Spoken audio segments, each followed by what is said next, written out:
Legend says Egypt never produced such beauty. Her very name means the perfect one. Her face adorned temples throughout the land. Yet she vanished from history like a mirage.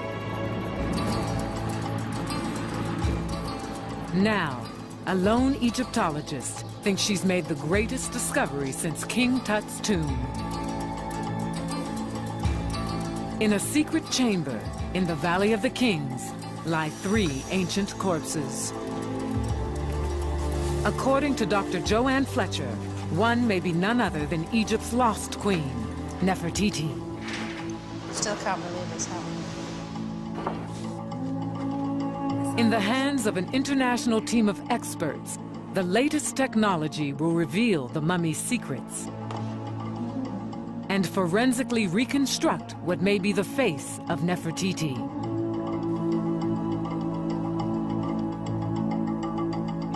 Is this one of history's most powerful women? That's incredible. To find out, Dr. Fletcher embarks on a journey through time, back more than 3,000 years, to rewrite history. She uncovers the story of a living god. A tragic tale of power, love, betrayal, and perhaps even murder.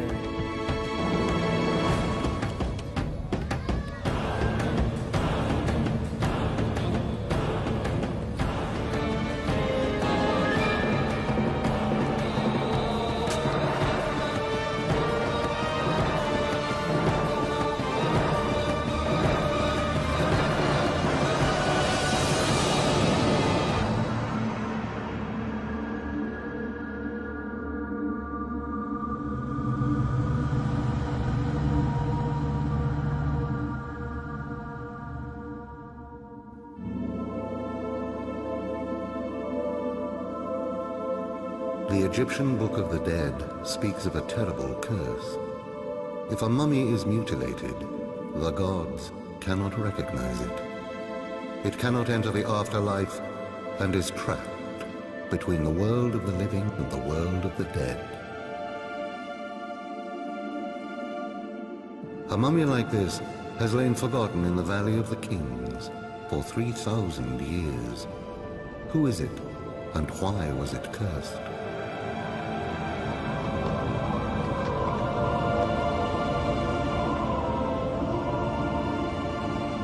In 1912, in the shifting sands of the Egyptian desert, German archaeologists found a relic. A bust of a forgotten queen. This astonishing find is now an icon of beauty the world over. Yet her life remains a mystery. The name Nefertiti is repeatedly translated as the beautiful one has come. In many ways, she sort of set herself up as the perfect royal figure, and there's so much more to this woman than beauty.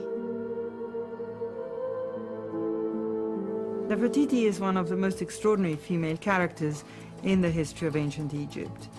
There are a number of important queens, but amongst all of them, Nefertiti really does stand out as something quite special.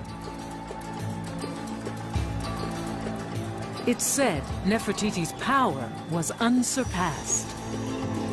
Raised in a harem, she married a pharaoh, bore 6 children, and helped lead a revolution that changed Egypt forever. She and her husband led an exodus from the ancient capital and built a dazzling city in the heart of the desert.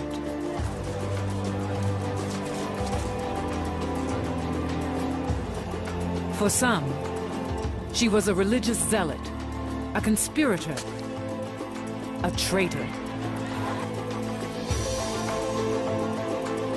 Others saw a heroine who made the ultimate sacrifice to save her country.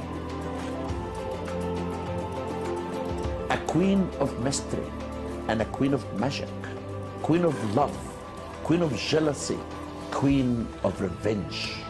Nefertiti is the most important queen in Egypt. What happened to Nefertiti is one of Egypt's greatest unsolved mysteries. One Egyptologist has spent the last 13 years trying to solve it. In a walled-up chamber deep in a tomb, Dr. Joanne Fletcher thinks she's found the missing queen. To identify a royal mummy as Nefertiti is a very significant find. Very, very significant and extremely important. And I wish her luck. Dr. Fletcher's hunt for evidence has taken her from abandoned cities and forgotten temples to the tombs of the pharaohs. There's no evidence. There is a huge void in the available material from this period. And basically anything we can say is guesswork. Little remains from Nefertiti's time. Drawing on fragmentary texts and unprecedented access to rare images, Dr. Fletcher has painted a new portrait of the legendary queen. And now, with the support of Discovery Quest, Dr. Fletcher mounts the largest scientific expedition in the Valley of the Kings in 25 years. Joining her, a team of experts eager to employ the latest technology to uncover the truth about the mummy thought to be Nefertiti. Can modern science reveal the mummy's secrets? Is this severed arm the hallmark of a pharaoh? Why does the mummy have a stab wound in its side? Using experimental forensic techniques, the experts hope to recreate the mummy's death. This could be a murder. And what did Nefertiti really look like? Was she the beauty portrayed by her famous bust? Using the latest advances in forensic graphics, science will recreate the mummy's face.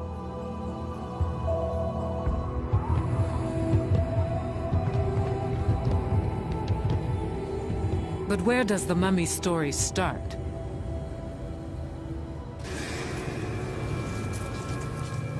Joanne believes the trail begins in the Valley of the Kings. Here, several centuries after Nefertiti's death, her tomb was plundered and her mummy defiled. Every trace of rank and power stripped. Even the wig from her head was torn away. Then, the ultimate sacrilege. Her face smashed, obliterating not just her beauty, but her identity, denying her entrance to the afterlife. A fate worse than death. But they left behind a telltale clue.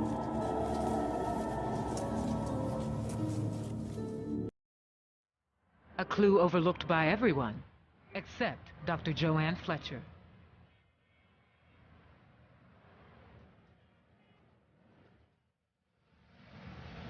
She's an expert in a rare field, ancient Egyptian hair.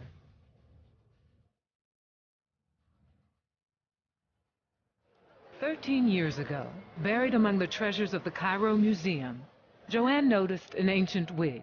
With certain specializations, you do zoom in to quite a close range level. You tend to see things that otherwise tend to get dismissed as trivial. I'm actually drawn to things which other people may have missed.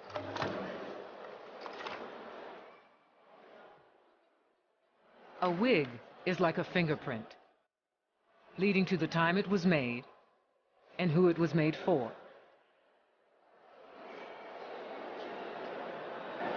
What we're actually looking at here is basically the Nubian wig, the Nubian hairstyle, which generally was only worn by royal women between around 1400 and 1300 BC.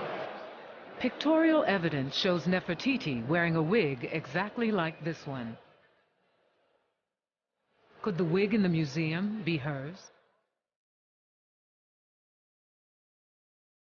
It was one of those little light bulb moments when ding, then you sort of think, no, it's interesting, but no way. And that probably explains why it's taken 13 years to get to this point, because it just seemed so incredible.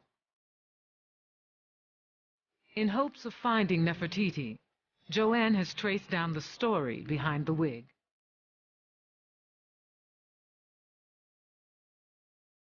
In 1898, a Frenchman named Victor Leray began excavating a tomb sealed for thousands of years.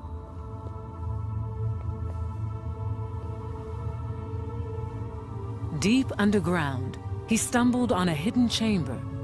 Inside, 3 anonymous mummies.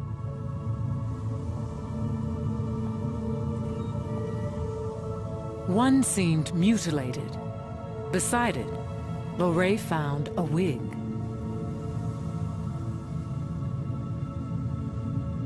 If the records are right, the mummy still lies in the Valley of the Kings.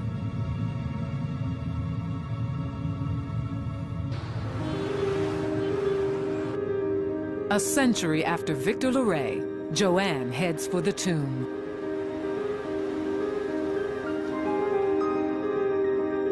It lies 400 miles south of Cairo, in the burial ground of the pharaohs. To get there, Joanne must cross the Nile, whose annual floods gave Egypt the gift of life. Egyptian authorities have granted her rare access to the mummy. For Joanne, the journey is nerve-wracking.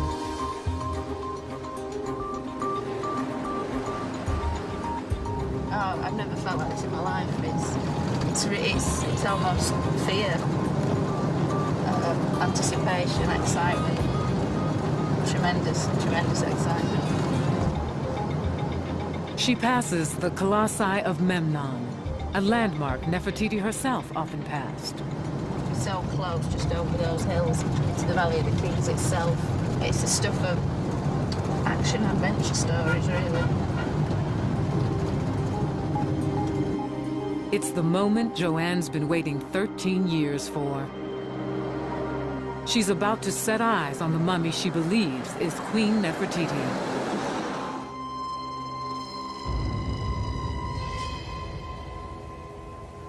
7 a.m., and already the temperature in the Valley of the Kings soars to 120 degrees. For 5 centuries, almost all Egypt's kings were buried here. The valley is honeycombed with tombs.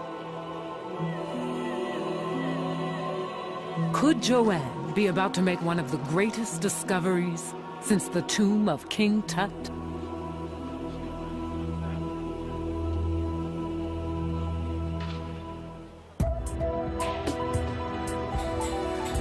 Nefertiti was one of ancient Egypt's most powerful queens. Said to be a woman of dazzling beauty, she vanished from history 3,000 years ago. After 13 years of painstaking research, Egyptologist Dr. Joanne Fletcher believes she's finally found her in the Valley of the Kings. And this is it, Valley of the Kings. It's just so weird. I mean, been coming here for more than 20 years, and today it feels like no other day I've ever been here at all. Joanne is entering a tomb called KV35.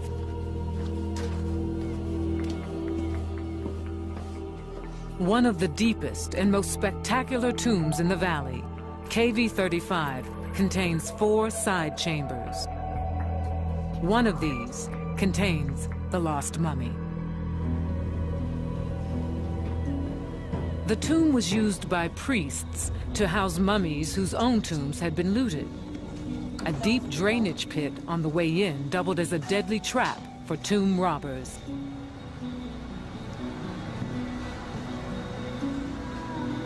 One chamber was walled up. Do the remains of Nefertiti lie inside? The wall, the burial chamber. For real. It remains sealed, save for a small breach to periodically check the contents within. So exciting. Joanne is waiting for Dr. Zahi Hawass, Egypt's leading mummy hunter. Mummies captured our hearts. They have secret and magic. If you say the word mummy, it turns the eyes of every child and every man, because mummies has magic. Hi, Dr. Hawass. No. Dr. Hawass's official sanction is essential, and the tomb can't be opened without his say-so.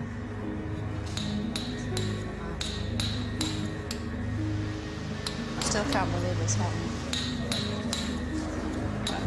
Time is short, the work agonizingly slow.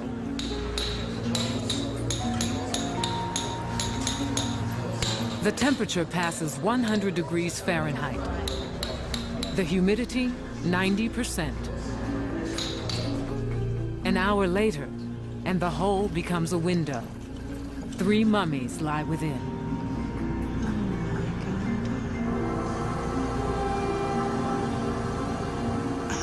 There they all are. Unbelievable. Okay, thank you.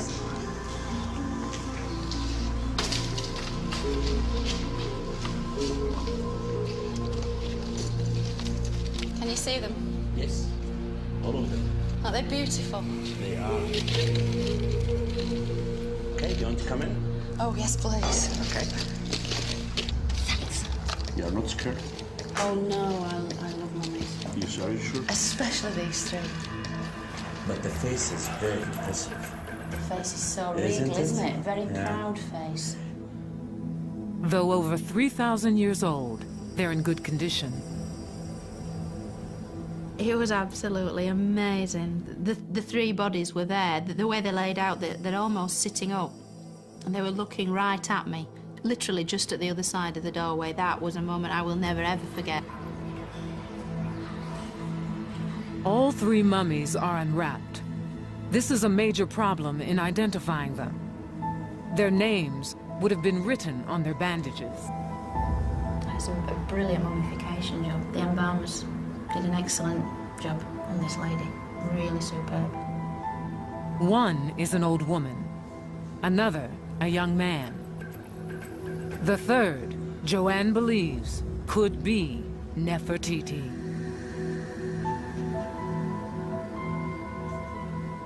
To guard her theory, Joanne has spent the last 13 years referring to the mummy as Lady X. She hasn't even told Dr. Hawass who she thinks the mummy is. The 3 mummies here still making mystery and still making people wonder why they were left here. No one could identify them. Some people tried. Then everyone has a theory about them. Can Joanne find enough evidence to prove her own theory? After inspecting the mummies, Dr. Hawass leaves Joanne to continue her investigation.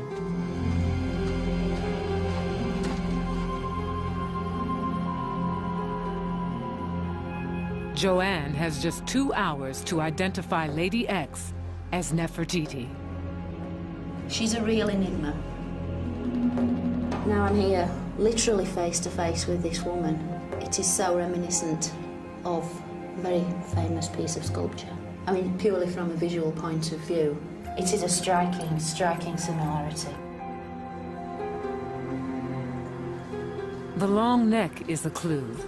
So is the band mark around the head. Beneath her high crown, Nefertiti's head was shaved, a precaution against lice, disease, and the Egyptian heat.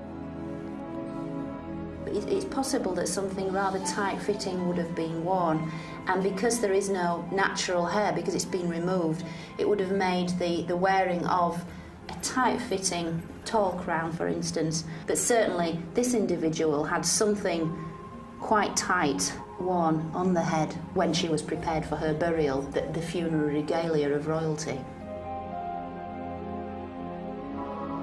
Another distinct feature appears in some depictions of Nefertiti: double ear piercing. And interestingly enough, the left ear has been pierced not once but twice. I'm not aware of any other examples of doubly pierced ears from pharaonic Egypt. For Joanne, the double ear piercing is compelling evidence. Damage to the mouth reveals another tantalizing clue.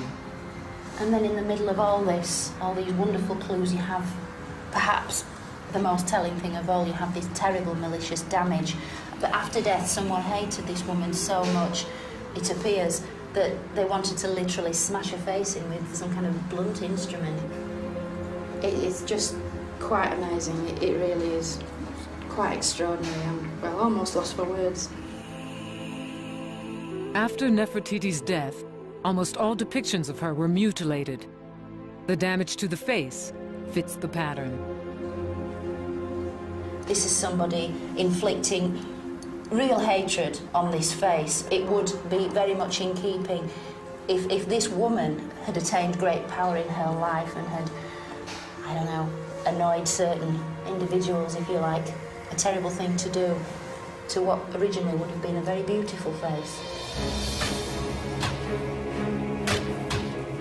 Smashing the face meant a mummy couldn't speak its name to the gods and enter the afterlife.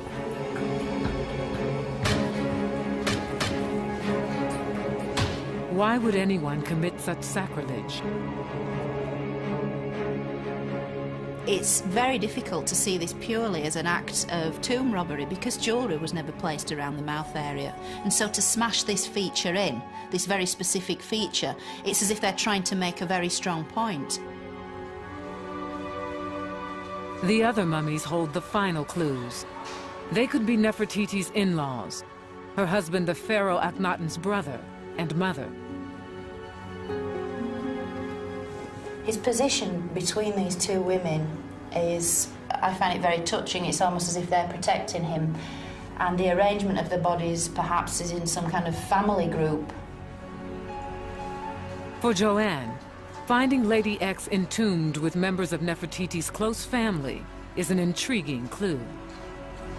But there's absolutely no mistaking that these are royal mummies, and I firmly believe these are members of Akhenaten's own family, his mother, possibly his elder brother who died young, and his great royal wife, and I believe successor, Nefertiti herself.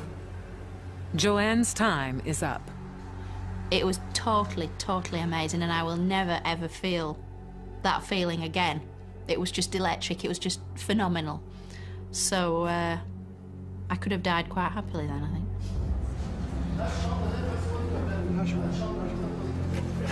The mummies are walled up again.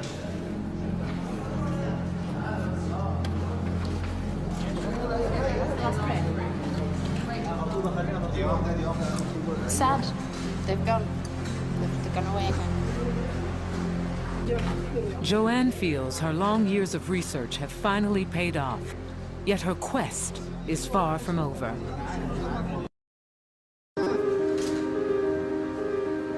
To prove her theory to the world, she must examine the mummy again, this time with the latest technology.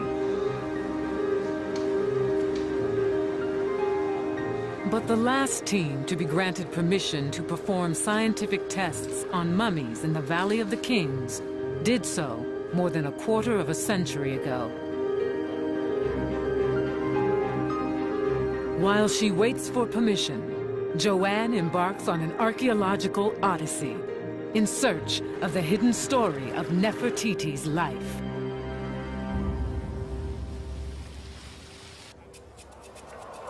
Egyptologist Dr. Joanne Fletcher has inspected the mummy she believes is the legendary Queen Nefertiti. She's a real enigma. Joanne waits for permission to scientifically examine the mummy.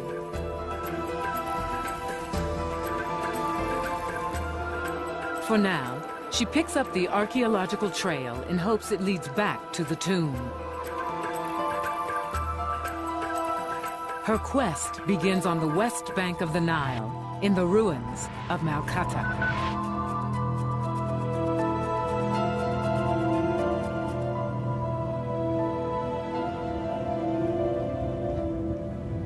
In this once lavish palace, Joanne thinks Nefertiti may have spent her childhood. And here, she finds her first clue. Oh, wow. That's fantastic. Wow, that's incredible. Look at that. That has been in there almost 3,500 years, as fresh as the day it was painted. And these are the actual colours, the actual wall scenes, the decoration that all the Amarna royals would have seen. Amenhotep III, Akhenaten, Tutankhamun, of course Nefertiti. At its height, Malkata was the most spectacular palace in ancient Egypt, home of the pharaohs. Joanne thinks Nefertiti grew up in this sprawling compound. 500 consorts and concubines. The vast harem of Amenhotep III, one of Egypt's greatest pharaohs.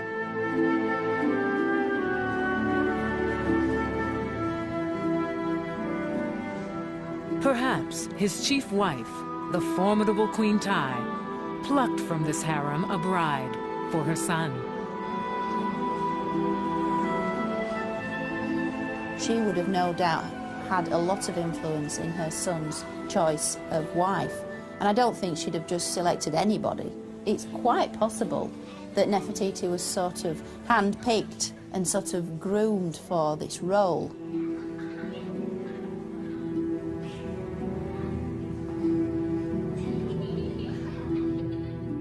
Nefertiti's bond with Queen Tai might explain why the two mummies were entombed together.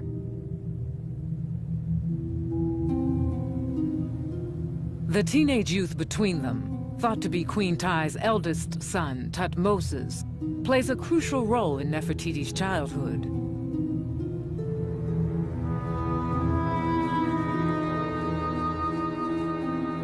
Heir to the throne, Thutmoses dies young, a twist of fate that places Akhenaten and Nefertiti next in line to rule Egypt.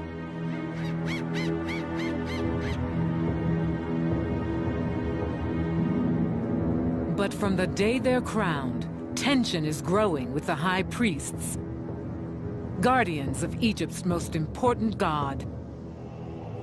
Called the Cult of Amun, their power rivals that of the pharaoh himself. They were the traditional elite. They were conservative, predominantly male, very set in their ways and very, very rich. Vowing to curb their power, the royal couple take the fight to the heart of the Amun cult's power base, the Temple of Karnak.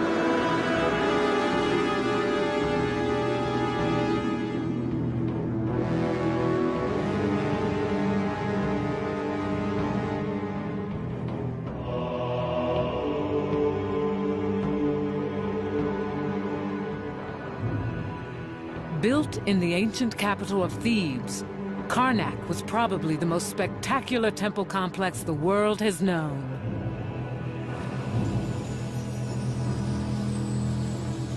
The priests' daily rituals of purification help maintain order in the entire universe. An all-important concept the ancient Egyptians called Mat. Basically, it just meant the right way of doing things, the proper way, truth, justice, freedom, all of these things that we consider positive.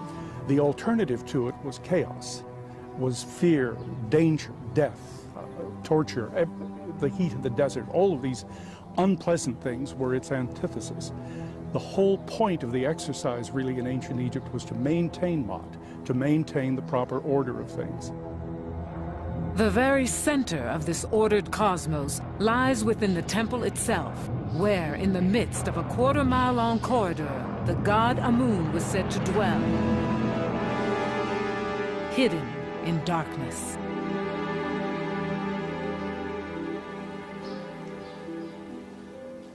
Joanne has come to Karnak to uncover evidence of a conflict that would tear Egypt apart. A clash of ideas in which Nefertiti herself would play a leading role. Karnak was built up over generations. By time-honored custom, each pharaoh was expected to dedicate yet more temples to Amun. Akhenaten and his wife broke with tradition and plunged Karnak into chaos. In search of clues, Joanne climbs a secret passage once used by priests. It leads to the top of a pylon, a traditional gate tower. It's really, really narrow. And then I can hear the noise of bats. This must have been where the priests of Amun came to get to the very top of the temple, where they'd have their observatories, and they could chart the stars, the course of the planets, and work out when exactly to celebrate the sacred rituals that were so important for the running of the country.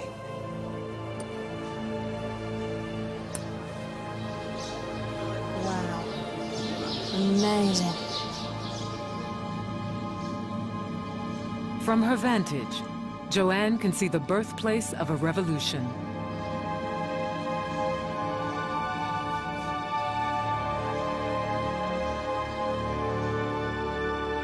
In the distance, 4 gigantic temples once stood.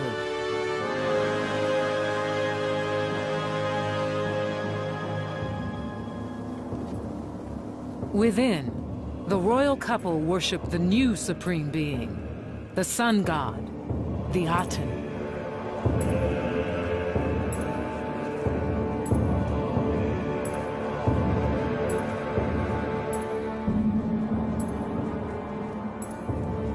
Appointing themselves the Aten's high priest and priestess, the king and queen vowed to wrest power from the priests of Amun.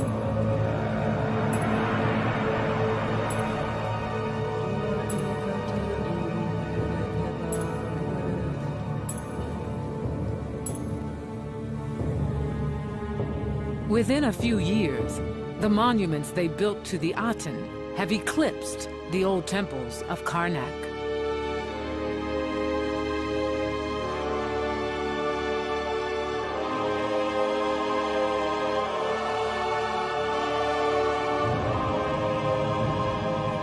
To the Amun priests, whose gods and rituals are shrouded in darkness, the Aten temples are sacrilege.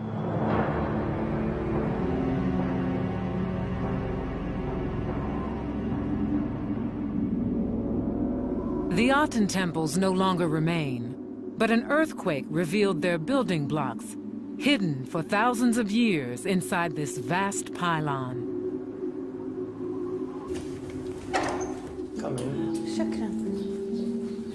Searching for clues to Nefertiti's role in the new sun religion, Joanne gets special permission to view the rarely seen blocks. Wow, this is amazing. Absolutely amazing.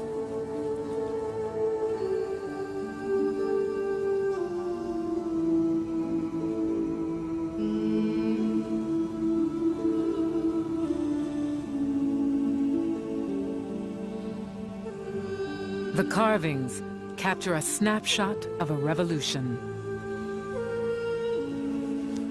You can see here.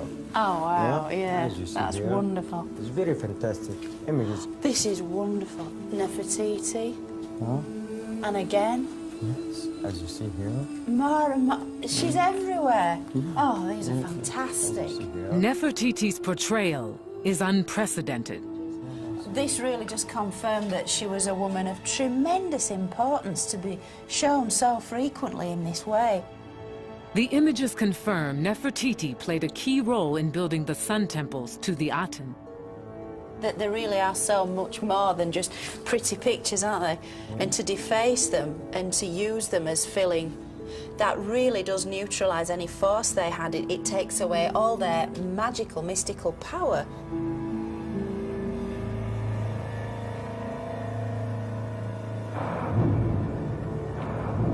Garbed in his ceremonial wig, the high priest of Amun saw the sun temples as blasphemy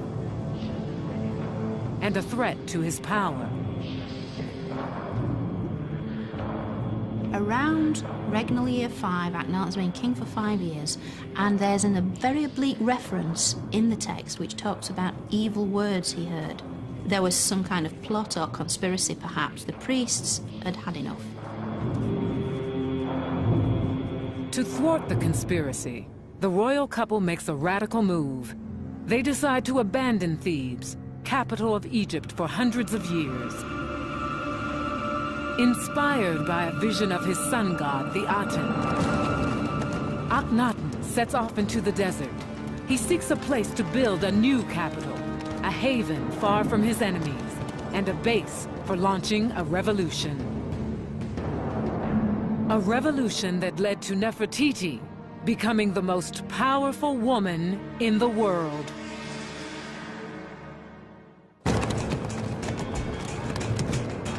Seeking to found a new city, Nefertiti's husband sets off into the desert. The pharaoh Akhenaten vows to abandon the ancient capital of Thebes and build a new Egypt.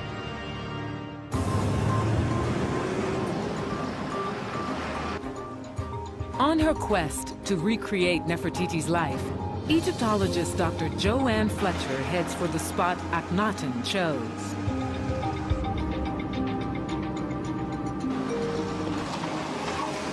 "200 miles north of Thebes, it's now called Amarna."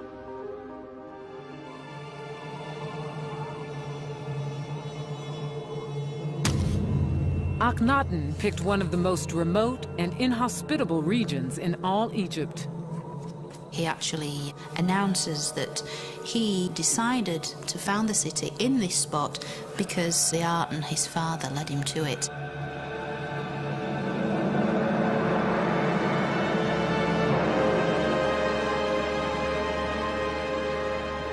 The site looks much as it did when Akhenaten found it more than 3,000 years ago.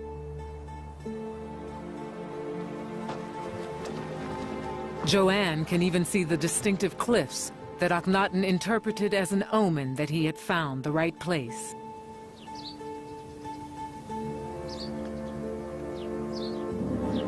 They form the same shape as the hieroglyph for horizon. On certain days of the year, the sun seemed to be reborn between the two mountains. The perfect spot for a city dedicated to the sun.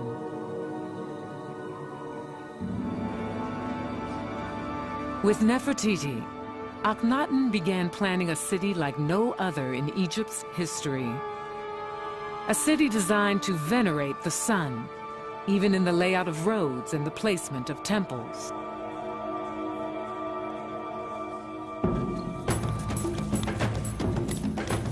Thousands of people follow the pharaoh and his wife into the desert. They have little choice. Where the pharaoh is, so is the work.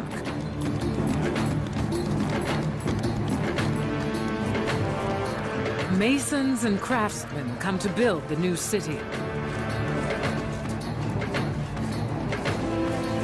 Converts come to worship the new god. And opportunists come to exploit the new frontier.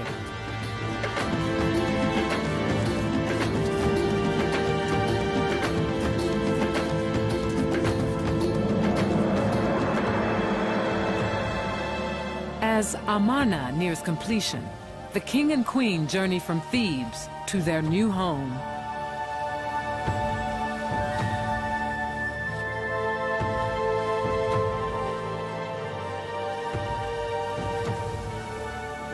Built within a few years at lightning speed, Amarna is one of the first planned settlements in history.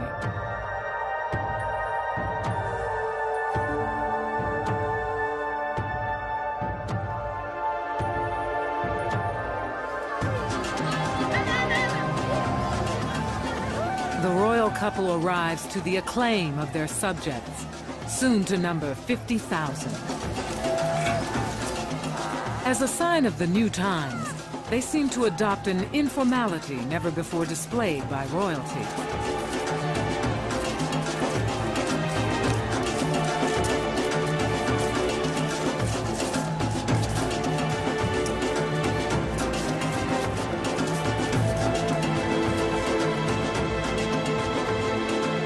Freed from tradition, the royal couple is poised to create a new Egypt. The country hovers on the brink of upheaval.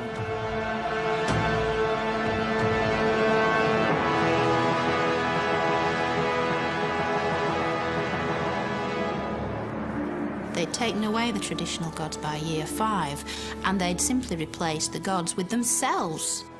The only way, effectively, to reach the art and to reach the gods was through the royal family. You had to worship them, and they would in turn pass on your best wishes to the art.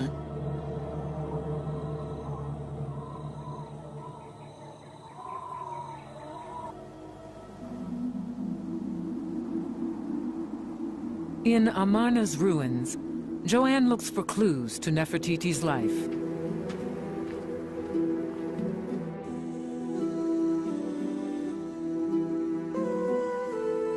Ancient art depicts a happy family playing with their daughters.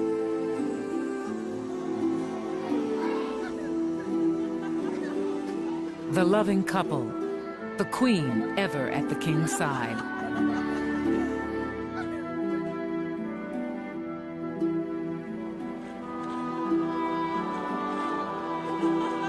The art style itself is more natural than ever before.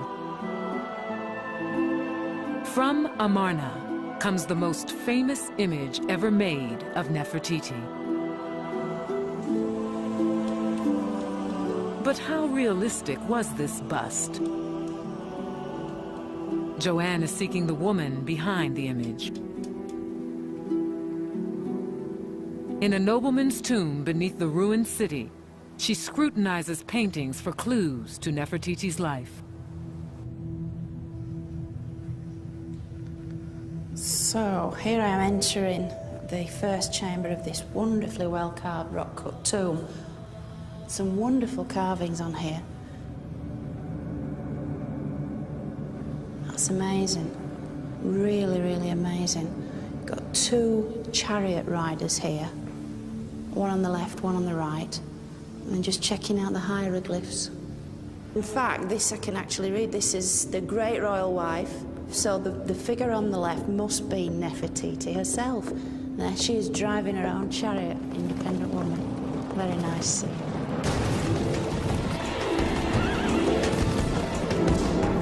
A scene that would have incensed Egypt's old order.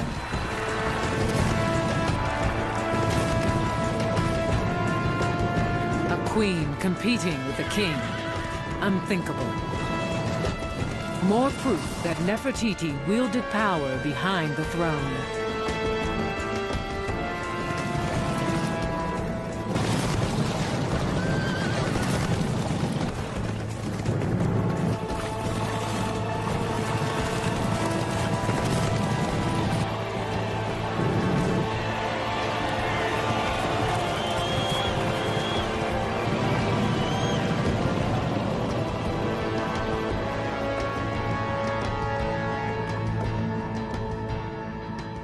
Unlike most queens in ancient Egypt, she played a very significant role in the court, and indeed she and her husband are frequently shown and described as equals.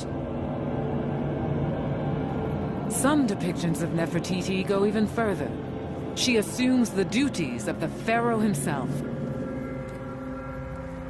She was depicted in a scene smiting an enemy.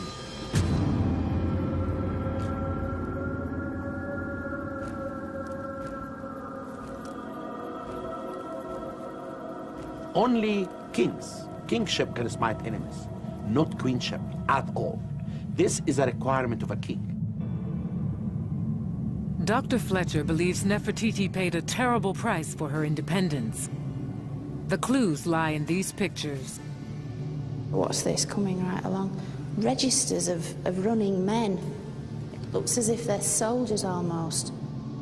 They're actually holding a whole array of weapons, axes, spears, shields, bows and arrows. I've never seen this before, a royal couple surrounded by so many military men. Gives it a very, very kind of sinister air, in fact. Did the royal art hide unpleasant truths? And we know that they had a very high military presence there to keep them safe, to keep people in maybe as much as to keep people out. But because the king seems to have been relatively unpopular at home, to say the least, he needed that high military presence. So all this idea of close, warm family unit is really a cynical exercise in one's own personal and public image. Amarna was built on dreams and propaganda. But the one enemy the guards couldn't keep out was truth. Reality was about to come crashing in for Nefertiti.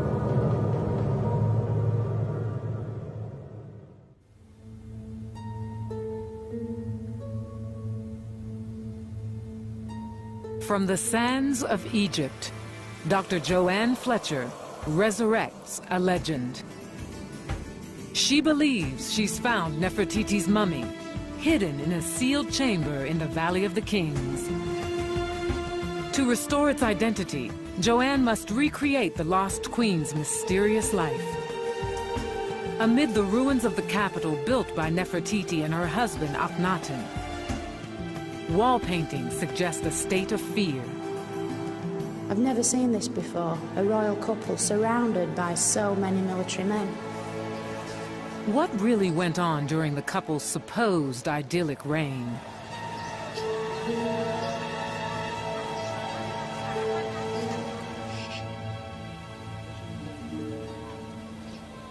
Though portrayed as a utopia, Amarna is designed for a darker purpose.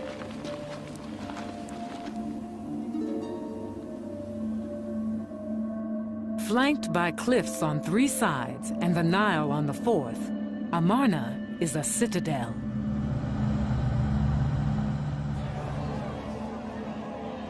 From this bastion, the royal couple unleash a revolution. First target, the priests of Amun.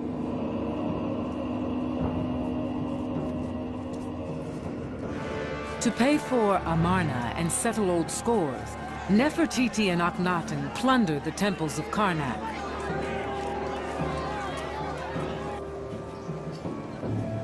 Thousands of priests are thrown out of office. The shockwave reverberates across Egypt.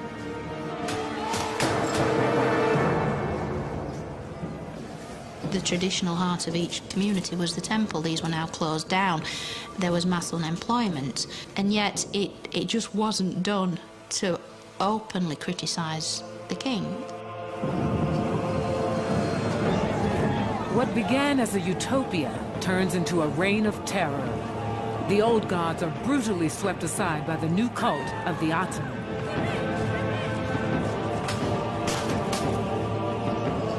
Having outlawed thousands of years of tradition, Akhenaten and Nefertiti create a crisis of faith in Egypt. Akhenaten had taken away people's belief system and given them nothing real in return. And it's also interesting, it's at this point when people are not just shown as bowing to the royal family, but face down in the dirt, grovelling. And I think this is a really disturbing undercurrent. Egypt lurches into economic crisis and massive social disorder.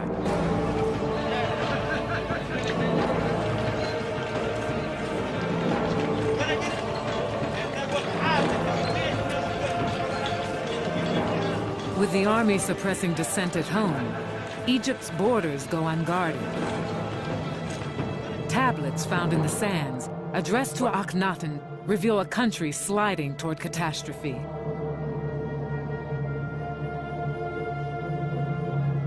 Unrepentant, Akhenaten presses on with the transformation of Egypt, no matter the cost.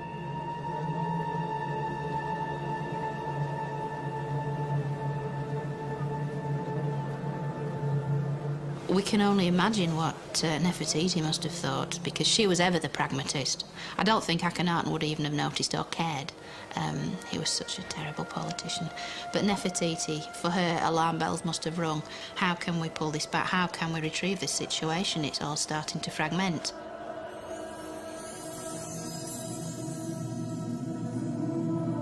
Nefertiti, though, faces a crisis of her own, a rival threatening her position in the royal household. Nefertiti bore Akhenaten 6 daughters, but a minor wife named Kia gives him what he really wants, a son, the future king, Tutankhamun.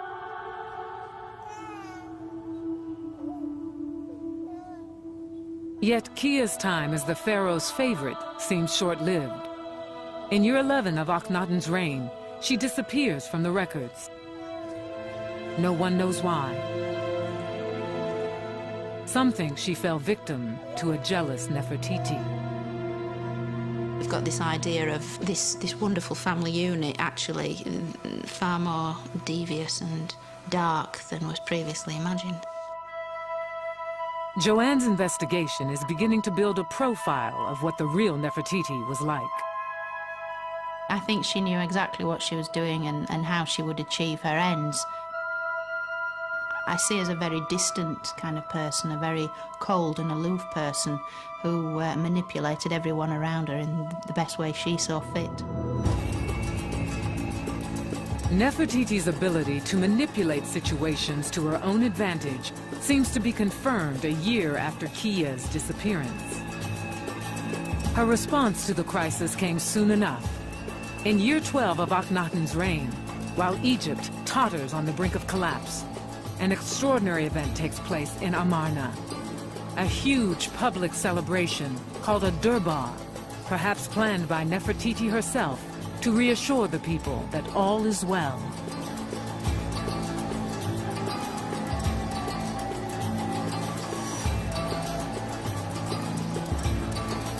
The sight that greets the guests is unprecedented.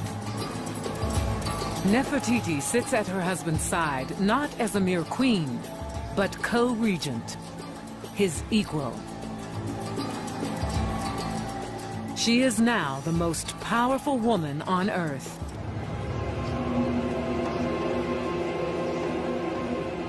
But her moment of triumph is marred by disaster. Amid the tribute for the royal couple is a deadly gift: plague. What the disease was, the records don't say, but it must have spread throughout the city and into the heart of the royal palace, because it seems to have killed one of Nefertiti's beloved daughters. In year 14, Nefertiti herself vanishes from the records. Some Egyptologists believe she died of plague. Others think she lost power to a male rival called Smenkhare, whose name replaced hers in the records. This mysterious figure became Akhenaten's co-regent and succeeded him as Egypt's next pharaoh. Some believe this skeleton in the Cairo Museum is Smenkhare.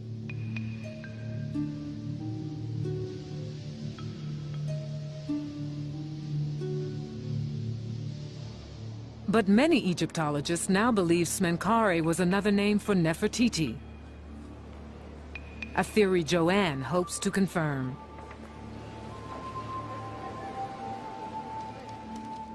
Could the legendary queen have lived on and ruled Egypt as the pharaoh Smenkhare?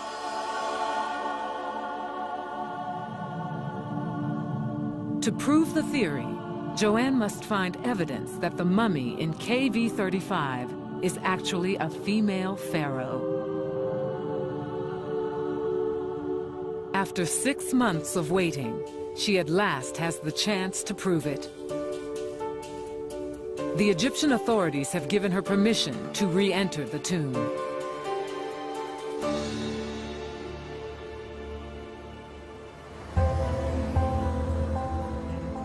Back in Britain, one of the world's leading human remains specialists, Professor Don Brothwell, gathers a team of experts.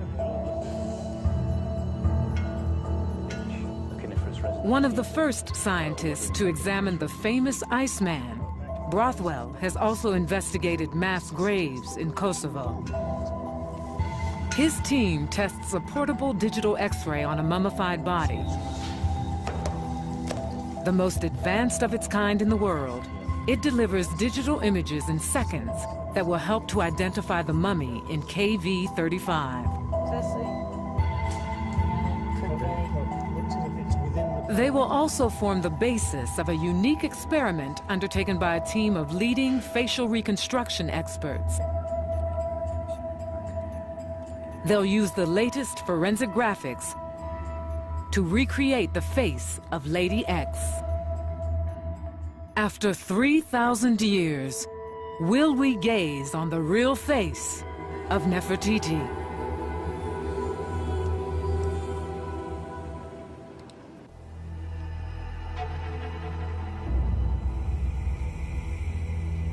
Egyptologist Dr. Joanne Fletcher has returned to the Valley of the Kings. 6 months ago, Joanne found what could be the mummy of Nefertiti. Now she's back with a team of top British scientists to try and prove it.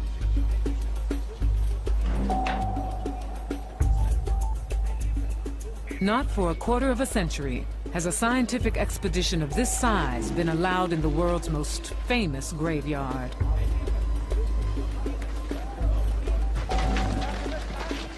It takes 22 porters to carry the delicate equipment down into tomb KV35.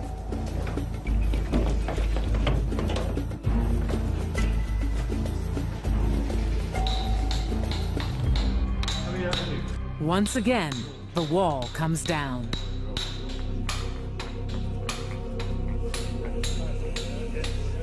For Joanne, it's nerve-wracking. Will the tests help prove the mummy is Nefertiti, or prove her wrong? Joanne knows she'll have to overcome long-established views held by other experts. I think we have several problems with the available data. The difficulty even of determining conclusively that this is the mummy of a female is a problem. She looks like a young lady in the age of 15. Could the mummy be the wrong age and sex? It's a question for the scientists. To prevent bias, they are operating blind, unaware of Joanne's theory about the mummy's identity. Wow, so yeah, I can see them there. Who wants to come and have a look? Absolutely fantastic. Oh yes, but the bodies are in very good preservation, in very good condition too, Yeah. I see. Dusty, but nevertheless. Carefully, the team begins unpacking their precious equipment. Forbidden to perform invasive DNA tests, they rely on the latest X-ray technology. We're aiming at 55 and 12. The digital imaging equipment will yield X-rays in seconds.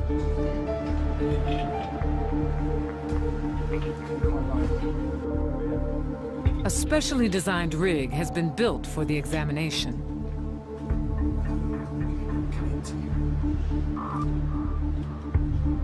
It's tense work. One tiny slip could shatter the brittle mummies. To see whether, in fact, if it's straining anything, of course. Carefully, radiographer Andrea Bates begins the digital scans. 1.6. It's very new technology. This is using electronics to get a digital image, same way as digital cameras can get an instant picture. It goes straight into the computer and it can be post-processed, it can be moved around much more easily, and it's much more flexible for the viewer than conventional X-ray film.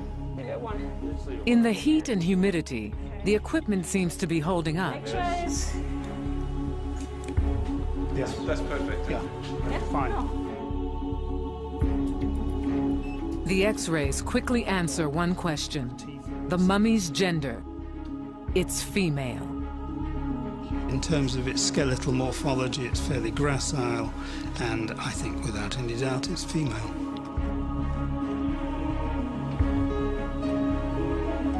Happy, Doctor?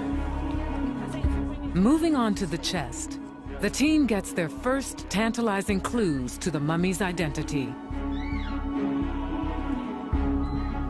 Okay.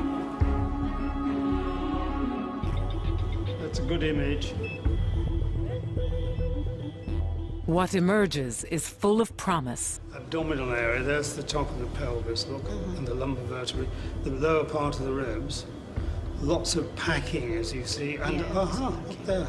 Now that's not normal packing. No, that's clearly not. Metallic, isn't it? It is. That looks like... Too. Yeah. That looks like a jewellery element, doesn't it? Yeah, it does, doesn't it? Yeah. The tiny shapes are beads left behind when tomb robbers ripped jewelry from Lady X's neck. At once, Joanne recognizes their significance. Can we zoom in on that again? Because that looks like a little amulet, an ancient Egyptian amulet that they used in jewellery, a sort of a Nefer shape. And these things would be worn in profusion all around the neck.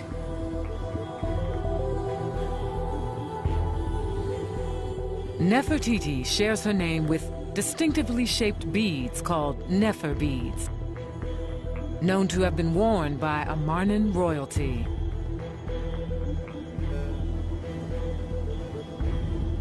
It's almost a centimetre long. So we've got a royal mummy, quite possibly, almost, well, definitely, with this profusion of sort of little jewellery elements in amongst the wrappings and in amongst the mummification materials. So this is a really, really high status individual. The team has discovered a vital clue to the mummy's identity. Next, they begin scanning the mummy's head and spine. Good, I think we start with that. Okay. Yeah, good detail of the skull and the teeth. Is this the skull of ancient Egypt's most beautiful woman? These images may hold the answer. Detail is beautiful, isn't it? Yeah, it is. From them, scientists will attempt to forensically reconstruct Lady X's face.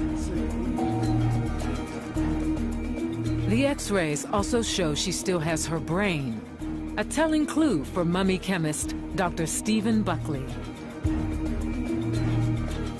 Traditionally, the brain was removed during mummification, but Nefertiti's immediate predecessors broke with custom and kept their brains intact. The X-rays provide Buckley another clue, signs of a distinctive embalming fluid. So interesting to me are these bits here, these sort of artifacts that are in with the tissue and what, the wrappings. These little that's right, like sort of crystallised. Yeah, that's right. It shows up as a snowflake effect. The snowflake effect in the X-rays is very characteristic of the 18th dynasty, and that combined with the very fine quality of embalming and the brain remaining in situ confirmed the late 18th dynasty date for this mummy. Nefertiti came from the 18th dynasty, an encouraging coincidence.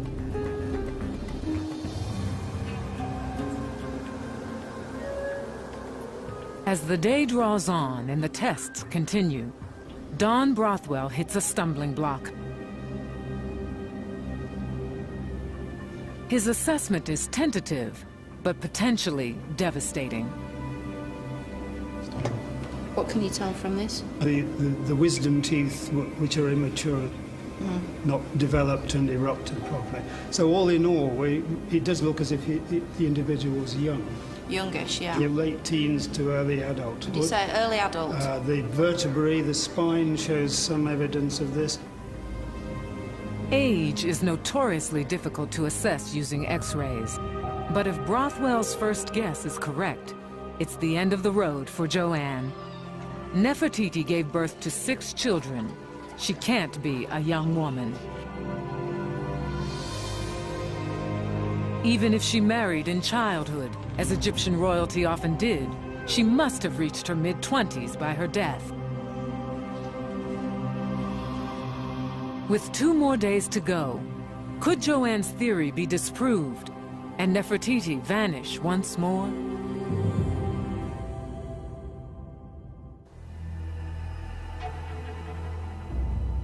In the Valley of the Kings, the investigation in tomb KV35 reaches the halfway mark. Okay, X-rays. Armed with forensic science, the team examines a mummy walled up in a hidden chamber for more than 3,000 years. Dr. Joanne Fletcher believes it's none other than the legendary Queen Nefertiti.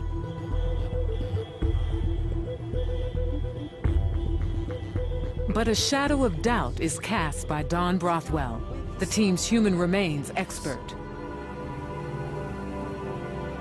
It's a youngish individual, late teens to early adult. Did you say early adult? If true, the mummy dubbed Lady X died too young to be Nefertiti. Joanne won't know for sure until the whole body is X-rayed. So, ready? You've got just the top of the iliac crest, so with a bit of luck, you could more or less get all of the pelvis in now. You ready? X-rays. After several nail-biting hours, a more encouraging picture slowly emerges. We're in the thoracic area. There's the top of the pelvis. So it's sort Here of are the lumbers. the And there's the middle lower of the part of the body, ribs.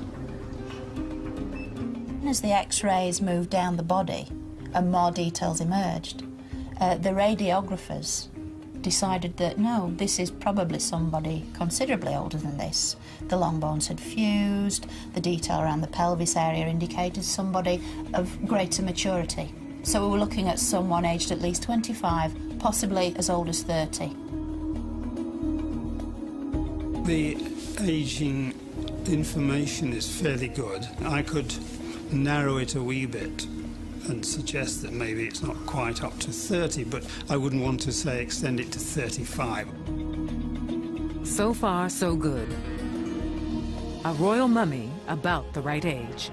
The whole thing was a total roller coaster. It was a man, it was a woman, it was a young girl, it was an older woman. It was very, very stressful. So let's start with an estimate of the increase a little bit. But there's another enigma. How did she die? I just noticed there is a small cut there. Yes, there is. You can see it from this angle really clearly. Yeah. What we thought was ragged damage. It's straight. not, is it? Yeah. And it follows on into that superficial Yeah, it does. mark there. That's So that interesting. is in fact a sharp blade. So it's a cut So it would have come down from what, this angle? from this angle. So behind, Hanging down here. from the left. Joanne assumed the damage to the face was caused centuries after the mummy's burial. Don disagrees. The big question is how dry the bodies were. In other words, whether it could have happened not so many months after mummification. Joanne begins a close examination of the body. She's joined by Dr. El Magani, a mummy conservationist from the Cairo Museum. They probe for more clues.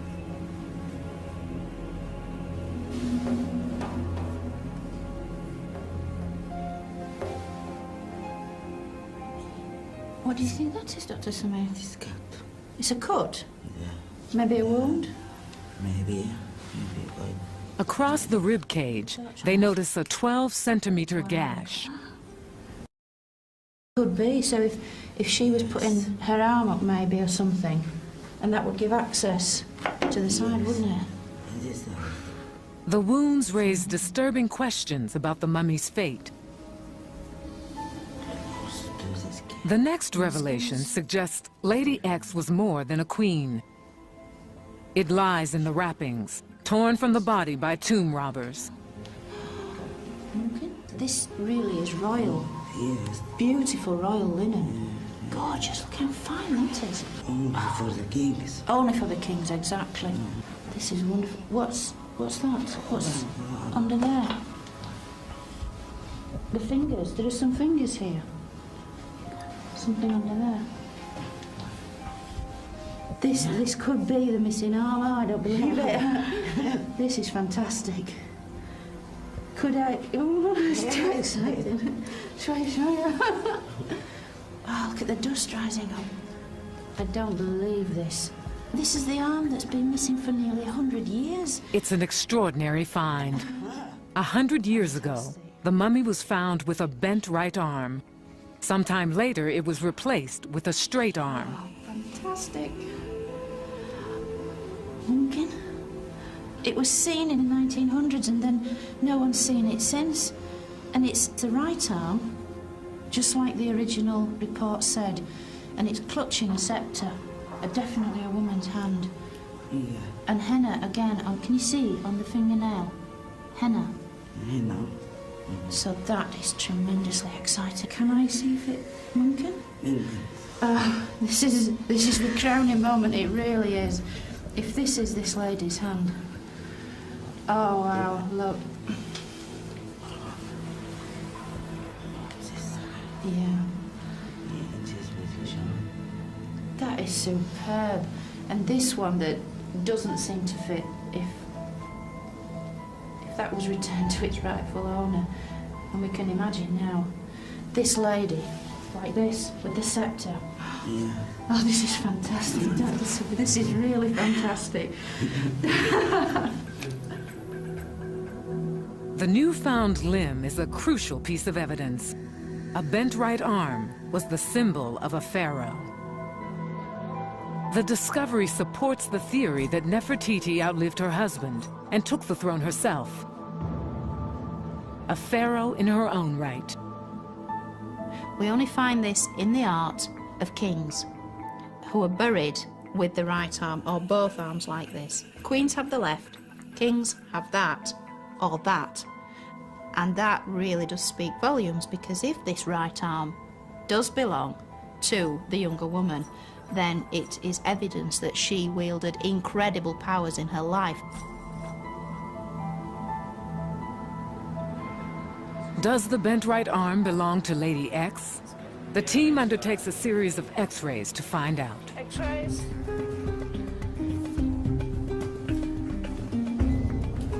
We can see the break there. It's a beautifully defined kind of break. I wonder whether isn't it? that, we'll have to do a careful comparison. Yeah. We'll have to Does do it a very correspond to careful the body? comparison of that. So it's not only a question of looking at bone density and so forth, but also the way that the arms, both arms, were mummified.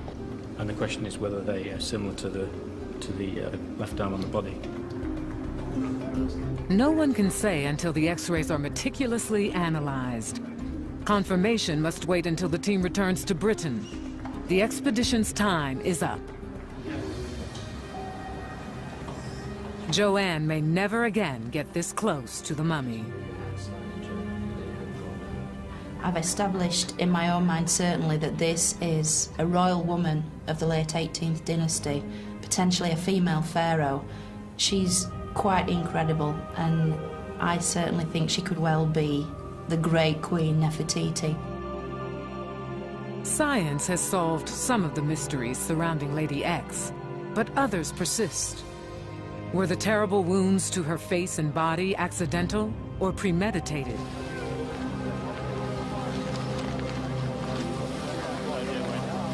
The scientific team returns to Britain to find out.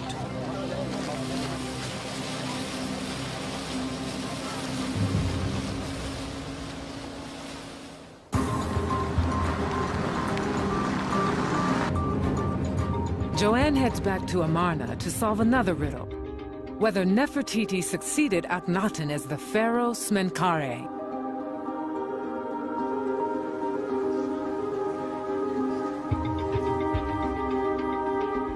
To prove it, Joanne needs evidence Nefertiti outlived her husband. Akhenaten died in year 17 of his reign. His cause of death remains unknown. What matters more is who buried him.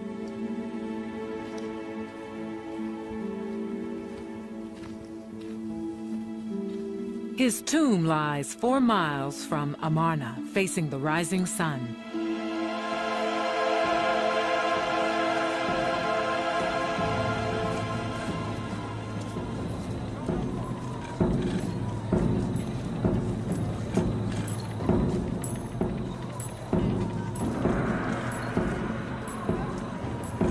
I believe it would have been she who led the funerary rituals, the funerary rites, as Akhenaten's chosen successor and heir.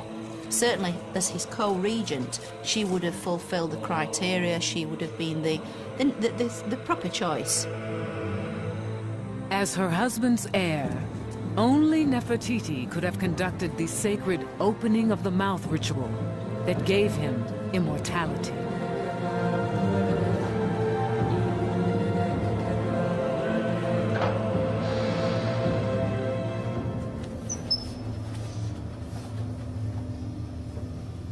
Wow, this is amazing. It's a really, really steep rock-cut corridor going down and down into the rock. And this is where Akhenaten's funeral procession would have gone, presumably led by Queen Nefertiti herself. Probably the young Tutankhamun would have been there. It's absolutely fantastic. Right in the footsteps of Nefertiti.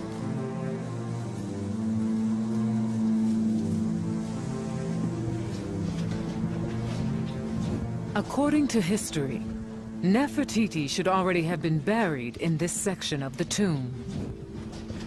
Joanne finds evidence to the contrary.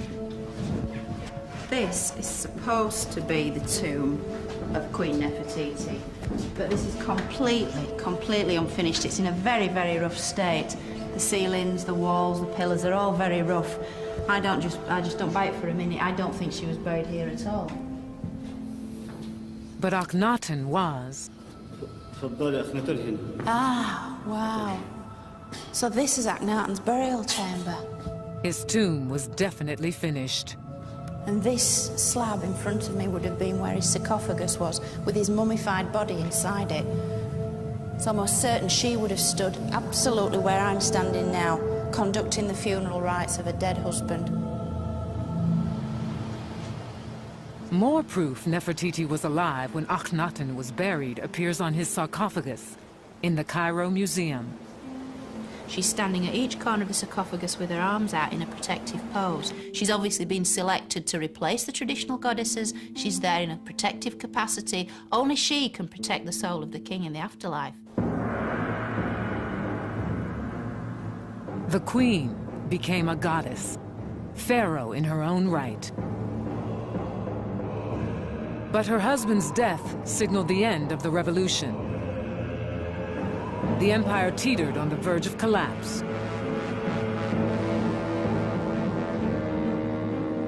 To save Egypt, Nefertiti would turn her back on everything she held dear, even her god.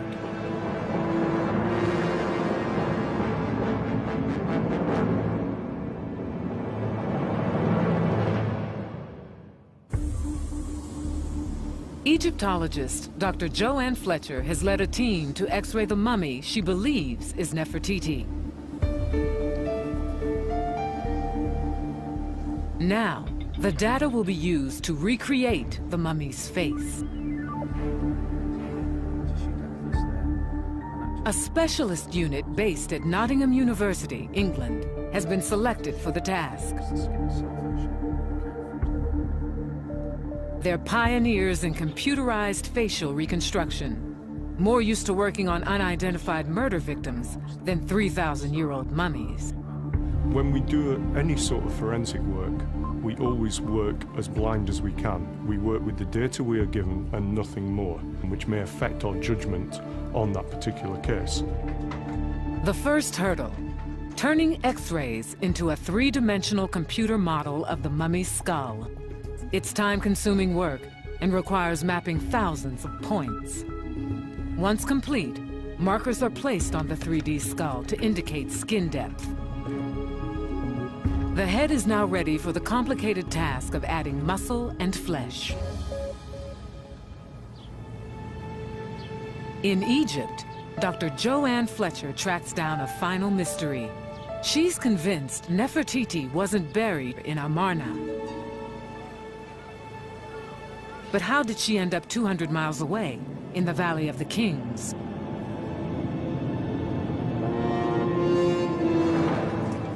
After her husband's death, Nefertiti inherits a kingdom in the process of complete breakdown.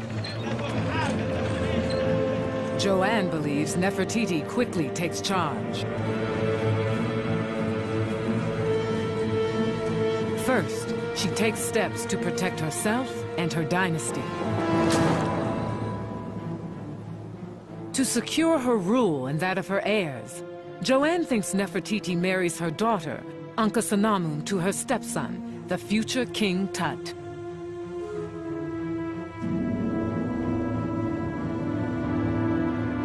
What happens next goes unrecorded, but Joanne believes she may have the answer. If this individual was Nefertiti ruling as sole pharaoh, she would have had to have sort of undergone policy of damage limitation. What could she do with the empire? It was falling to pieces. She had to start trying to win back Egypt's empire abroad, consolidate things at home, which she couldn't do from the middle of nowhere at Amarna.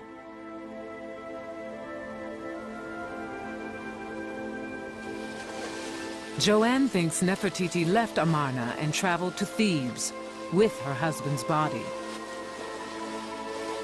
The new religion he and Nefertiti started was dead.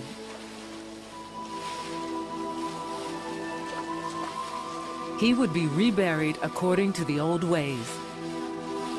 A gesture to pacify her old enemies, the priests of Amun.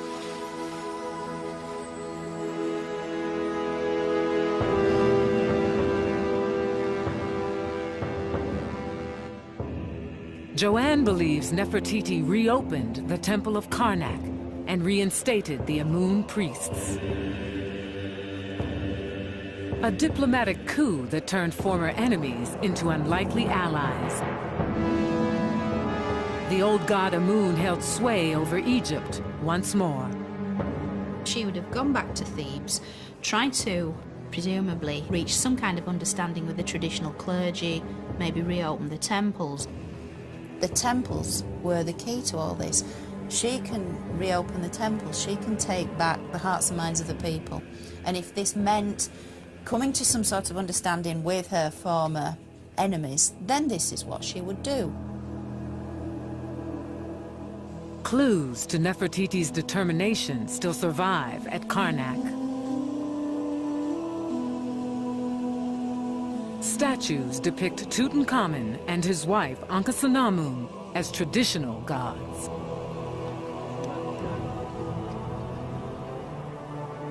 Perhaps Nefertiti ordered them instructed in the old ways.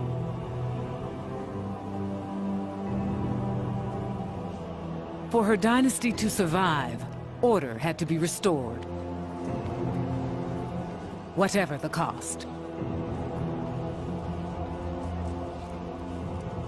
But the chaos Nefertiti and her husband wrought was not easily forgotten or forgiven.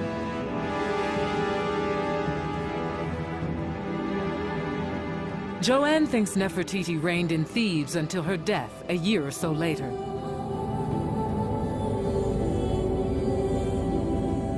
How she died, we can only guess.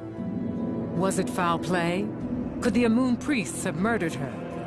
Was she in any way mysteriously bumped off by people with a vested interest in getting rid of all trace of the Amarna dynasty? We don't exactly know what happened to Nefertiti because all we have is a mention of a 3-year reign of Akhenaten's successor, but what happened then is, like so much else in the Amarna period, very much shrouded in mystery. A mystery that may be on the verge of being solved. Just notice there is a small cut there. Yes. During the examination in the tomb, the team made a dramatic discovery. It's straight. Signs of foul play. What do you think that is, Dr. Samir? It's a cut. The theory is tested by Professor Don Brothwell, the team's human remains expert. Just like a mummy, this is.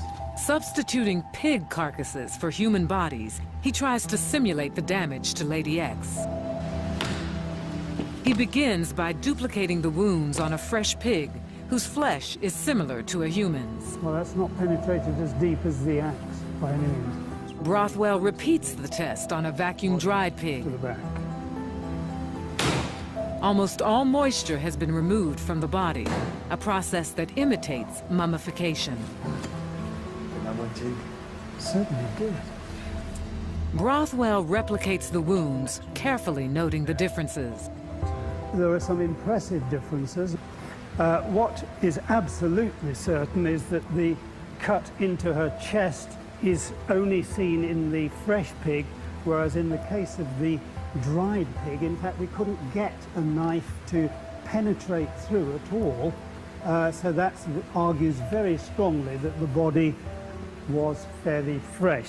On the snout area, in the fresh pig, both machete and the axe produce injuries which are far more similar, I think, to the injury we have on the young woman mummy.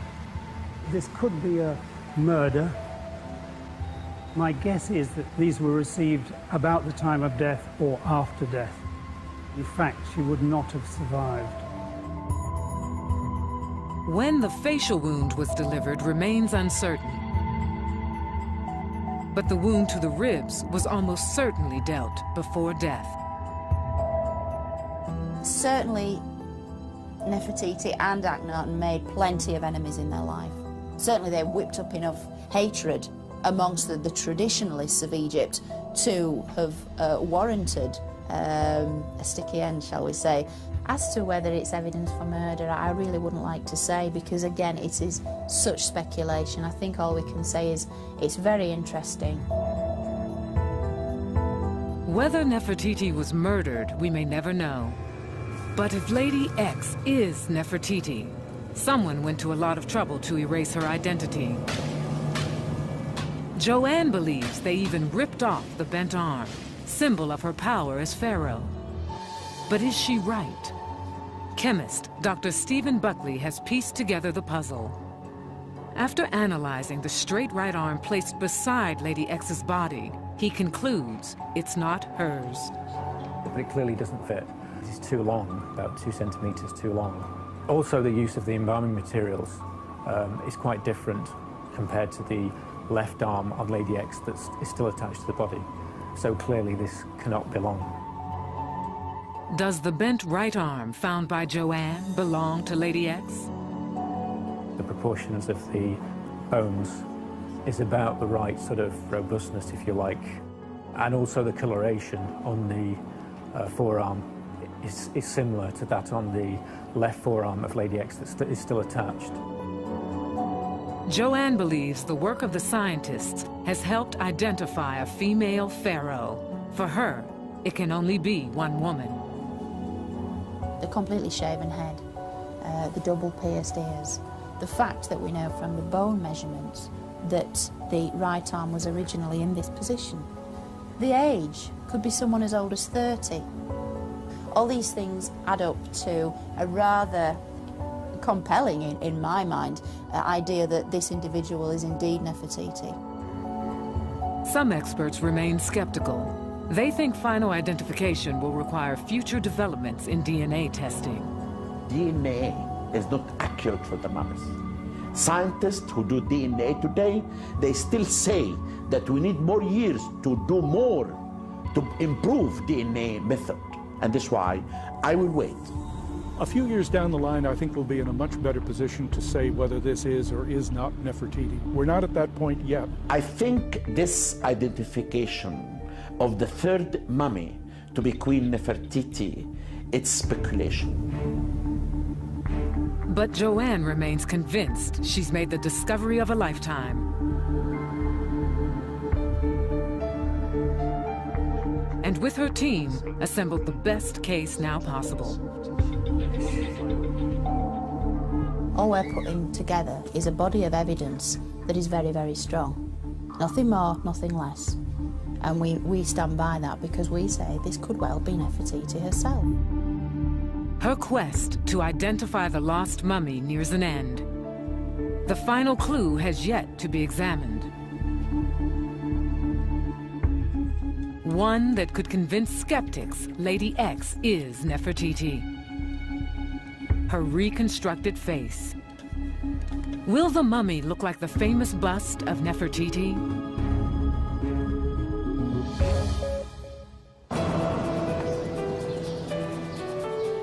Egyptologist Dr. Joanne Fletcher believes she's finally tracked down the lost queen, Nefertiti. Armed with X-rays of the mummy known as Lady X, a team of computer specialists recreates her face. On a 3D model of her skull, they graft muscle and flesh. The technique has major advantages over old-fashioned clay reconstruction. If I did a facial reconstruction in clay from a skull, and then a little later I did another one, I'd get a slightly different face. But with a computer, if we have the same skull and the same data, we get the same face. Once complete, the face is handed to a graphic artist for the finishing touches.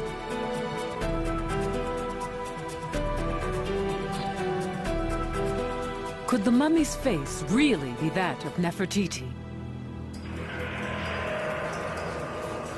70 days after Nefertiti's death, her mummification is complete. The royal embalmers cast spells and perform rituals to help preserve the body for all eternity.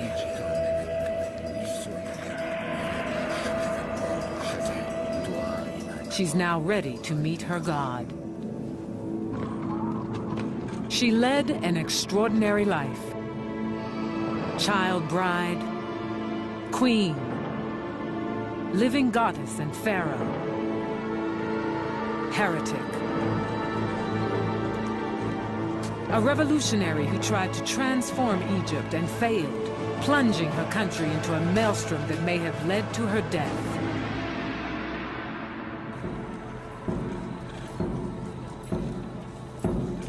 Joanne believes Nefertiti was buried in the Valley of the Kings. Her funeral procession led by her stepson, King Tut, and her daughter, Akhenaten, the new heirs to her throne.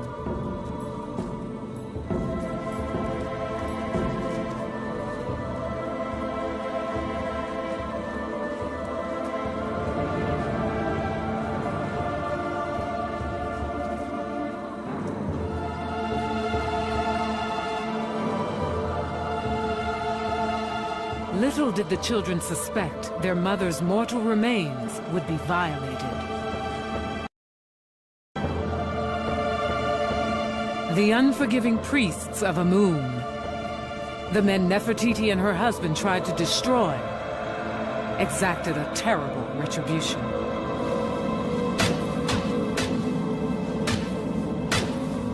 In Karnak, the monuments she helped build were defaced, torn down, and trampled into dust. The great sun temples vanished. Amarna was dismantled block by block.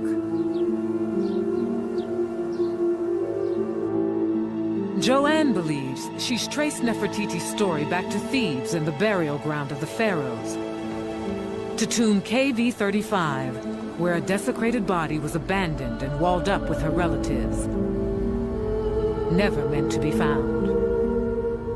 They've been anonymous for 3,000 years. They've been misidentified, and so at the very least what we've done is place them in the correct space and time. They are members of the late 18th dynasty royal family. Of that I have no doubt.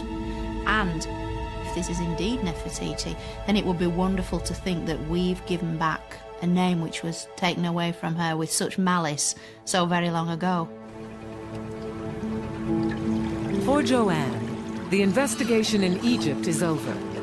she returns to England to see if the last piece of the puzzle falls into place. Awaiting her is the final question. Will the face of Lady X resemble the artworks of Nefertiti?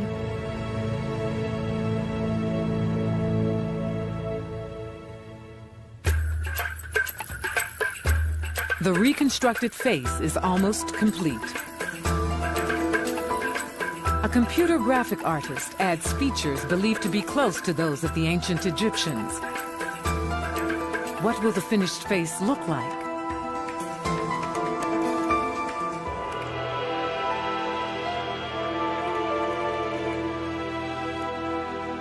Joanne's about to find out.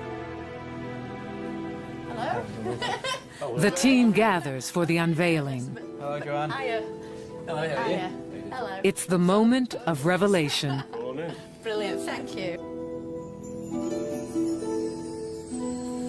Slowly, the process of creating Lady X's face unfolds before her.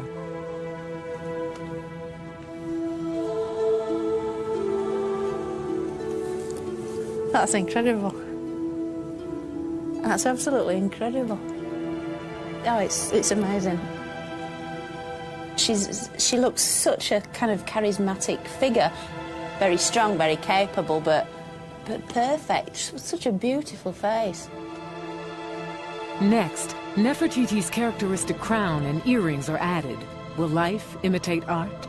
And you can really see what it is the art's trying to put across, because if this is indeed the face of Nefertiti, then it encapsulates so many of the features that you see in the art. Gazing upon what she believes to be Nefertiti is a deeply symbolic moment for Joanne. Yeah, that's amazing. The likeness is uncanny.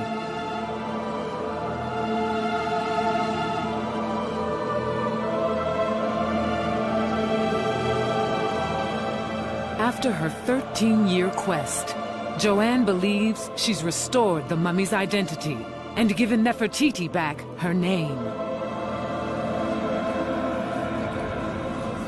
Having restored their potential identity, you're sort of giving them access back into the afterlife. You are restoring their name. To speak the name of the dead is to make them live again. That's what the ancients believed, and in some ways, that's what I believe too. After more than 3,000 years, the curse on Nefertiti has been lifted.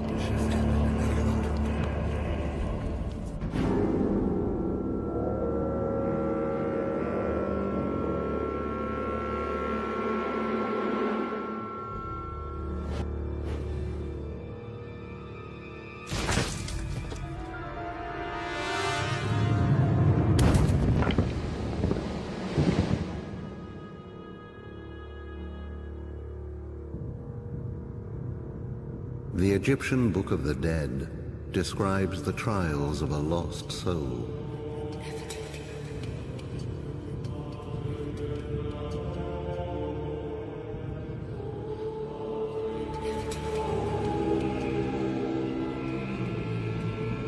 For when a soul recovers its name, it is once again made whole.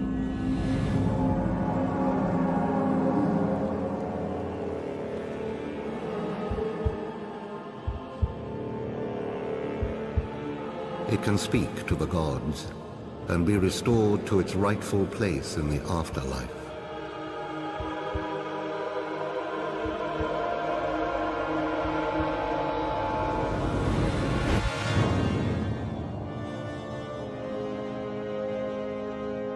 Returning to the land it once knew, it can complete the soul's last journey to eternity.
Hail to you, O gods, for now I know my name. Whatever evil speech I made, whatever evil deed I did, let the Aten himself rise up to defend me.